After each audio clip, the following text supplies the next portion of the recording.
Hello, everybody. Welcome to the chapter The Adventure of the Mason by Washington Irving. We have already started this chapter. We have completed its explanation और अब हम इसके question answers को discuss करेंगे so that आपको exams में easy हो question answers लिखने में. But before that, I would request you कि आप प्लीज़ इस चैनल को सब्सक्राइब करें और शेयर करें, क्योंकि इसके बाद हम लोग और वीडियोस वैदिक मैथ्स और अलग अलग चीज़ों के डालेंगे जिससे आप मैथ्स को और easily like just a second में सॉल्व कर पाओगे एंड एक्सेट्रा. इंग्लिश भी आपकी अच्छी हो जाएगी. So let's start the question answers.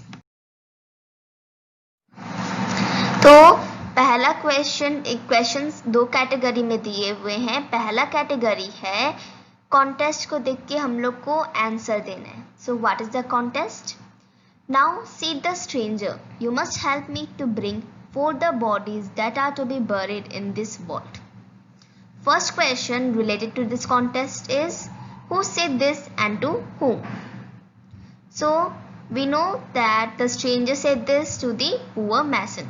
हम लोग जब ये चैप्टर पढ़ रहे थे तो पहला ही पेज में हम लोग पढ़े थे कि जब वॉल्ट पूरा हो गया था तब फिर स्ट्रेंजर पूछा मैसन से कि now you should help me, आप मेरे को हेल्प करिए ये 4 बॉडीज लाने में जो वॉल्ट के अंदर बरी करने हैं. तो ये स्ट्रेंजर बोला था और मैसन को बोला, और क्योंकि मैसन पुअर था इसलिए to the poor mason. Second question, how did the person feel on hearing these words? Who was the person? The poor, of course the poor mason. So the person felt very scared on hearing these words. His hair rose on his head at these words. हम लोग जानते हैं जब मैसन को stranger बोला कि हम लोग को 4 बॉडीज लाना है. If you have seen the video you could remember that हम मैसन बोला था स्ट्रेंजर को कि हम लोग को 4 बॉडीज ला के इसके अंदर गाड़ना है. तो फिर मैसन बहुत डर गया था, उसका हेयर रोज हुआ, वो his hairs rosed on his head and he was very scared. फिर भी क्योंकि उसको लग रहा था कि वो डेड बॉडीज को देखने वाला है, तो इसलिए इसमें हम लोग लिखेंगे that he was very scared and his hairs rosed on his head when he listened these words. Third, did the person really see the dead bodies? Now हम लोग जानते हैं कि जब वो person mason, of course the person is the poor mason. जब poor मैसन और फिर स्ट्रेंजर गए थे 4 बॉडीज को लाने, तब वहाँ पे पुअर मैसन देखा कि 4 पॉटली एविडेंटली फुल मनी के जार्स भरे हुए थे. 4 जार्स थे एविडेंटली मनी के भरे हुए. तो वो डेड बॉडीज तो नहीं देखा था, वो 4 जार्स देखा था फुल ऑफ मनी. तो यहाँ पे हम लोग लिखेंगे no, the person did not saw dead bodies, instead he saw 4 big jars evidently full of money. So let's move to the other category of question. So next category of question is answer these questions. So in that first question is, the story begins by stating that the mason was poor. Why do you think he was poor? Give reason for your answer. Story जैसे ही begin हुआ बताया गया कि एक poor मैसन था जो Grenada में रहता था. वो बहुत पुअर था, अपनी फैमिली को फीड नहीं कर पाता था. तो पहले ही स्टोरी के पहले स्टैंजा में बता दिया गया कि मैसन बहुत पुअर था. तो वो इस क्वेश्चन में पूछा गया है कि मैसन पुअर था, तो क्यों मैसन पुअर था आप बताइए. तो उसका 2 रीजन्स होगा. पहला तो मैसन पहले ही स्टैंजा में बताया गया कि मैसन का बहुत बड़ा फैमिली था. तो अगर बहुत बड़ा फैमिली होगा तो ऑफ कोर्स ज़्यादा पैसा लगेगा फैमिली को खाना पीना पढ़ाई लिखाई एंड एक्सेट्रा में, मतलब ज़्यादा पैसा लगेगा वो लोगों का नीड्स को फुलफिल करने में. दूसरा रीज़न बताया गया था कि हम मैसन का कैरेक्टरिस्टिक्स में बताए थे कि मैसन बहुत ऑनेस्ट था. और फिर जब स्ट्रेंजर मैसन से मिलने आया तब भी मैसन को बोला वो कि तुम बहुत ऑनेस्ट हो. तो अगर कोई इंसान बहुत ऑनेस्ट होगा तो ऑफ कोर्स वो कोई भी इलीगल वर्क नहीं करेगा, ना कि वो मनी को इलीगल मैनर से कमाएगा या फिर बनाएगा। तो this would be the 2 reasons for that. Now इसको आंसर को हम लोग इस फॉर्म में लिखेंगे, I think that the mason was poor. इसमें व्हाट डू यू थिंक पूछा है तो हम लोग अपने नाम से लिखेंगे, I think that the mason was poor because of 2 reasons. Firstly, the mason had a large family and would need more money to fulfill the needs of his family. Secondly, the mason was very honest and never preferred to do any illegal work or earn money through illegal manner. Now, second question. Why do you think the mason agreed to do work even though he had to be blindfolded on the way?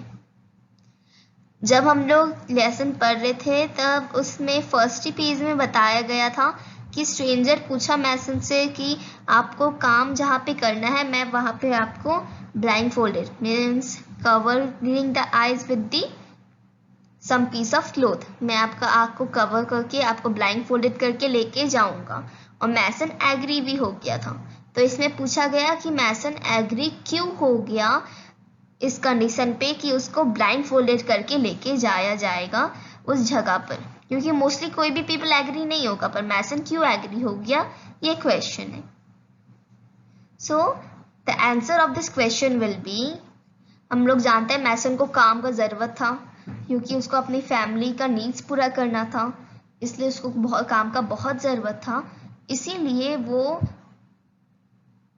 Stranger पे trust किया, क्योंकि अगर वो stranger पे trust नहीं करता तो may be उसको जॉब नहीं मिलता, इस वजह से उसको पैसा नहीं मिलता। So that was the main reason that mason was very poor and he was in a great need to do work. That's why he decided, he agreed to do the work even though he had to be blindfolded on the way. So इसको हम लोग ऐसे लिखेंगे answer में, the mason agreed to do the work even though he had to be blindfolded on the way because he was very poor and needed some work to earn money and so to fulfill the needs of his family. ये हम लोग past tense में लिखना है, ये हमेशा याद रखिए क्वेश्चन में अगर डू है डिड है तो पास्ट टेंस में होगा। Now third question, how did the mason take advantage of his lucky chance. इसमें कौन से लकी चांस के बारे में बताया जा रहा है। जब मैसन को पता चला कि उसको जो लैंडलॉर्ड जो हाउस में लेके गया है उसी हाउस के नीचे एक वॉल्ट बना है और उस वॉल्ट के नीचे ही मैसन गोल्ड कॉइन्स को गाड़ा था। वो किसी को नहीं बताया कि उस वॉल्ट के नीचे गोल्ड कॉइन्स करा हुआ है या फिर उस स्ट्रेंजर को जब स्ट्रेंजर मरा तो उसके साथ कोई गोल्ड कॉइन क्यों नहीं मिला, वो एक बात किसी को नहीं बताया और उसका लकी चांस लेके वो उस वॉल्ट के नीचे से सीक्रेटली सारा पैसा निकाल लिया। तो वही लकी चांस का यहाँ पे बताया गया है। So the answer will be the mason took advantage of his lucky chance very cleverly. बहुत सातिर बन के मैसन ने इस लकी चांस को लिया, एडवांटेज लिया इस लकी चांस का। We know Mason was very honest, but then also he took the advantage of this lucky chance cleverly. He very smartly lived in the deserted house rent-free with the excuse of repairing the house, and little by little took out all the gold coins which were buried in the vault. जैसे ही मैसन को पता चला कि वो house deserted है, वहाँ पे कोई नहीं रहता, और तभी वो इस चांस का फ़ायदा उठा के लैंडलॉर्ड को बोला कि मैं इस हाउस में रहूँगा और आपको मैं रेंट नहीं दूंगा, इंस्टेड हम आपका काम कर देंगे, रिपेयर कर देंगे हाउस पर बिना पैसा लिए। तो मतलब यहाँ पे वो रिपेयरिंग करने के हाउस रिपेयर करने के बहाना से वो हाउस में रहने लगा और फिर धीरे धीरे जितना भी पैसा अंदर करा हुआ था वो सारा बाहर निकाल लिया, वो सारा निकाल लिया। As well as he never revealed his secret to anybody. जब स्टोरी खत्म हुआ तभी बताया गया कि मैसन ये सीक्रेट कभी किसी के सामने रिवील नहीं किया, कभी किसी के सामने नहीं खोला। This will be the answer of question number 3. So we have completed all the answer type questions, and now we will be moving forward. I will be uploading more videos of different subjects, and that would must help you. So please like, share and subscribe the channel and click the bell icon. Thank you.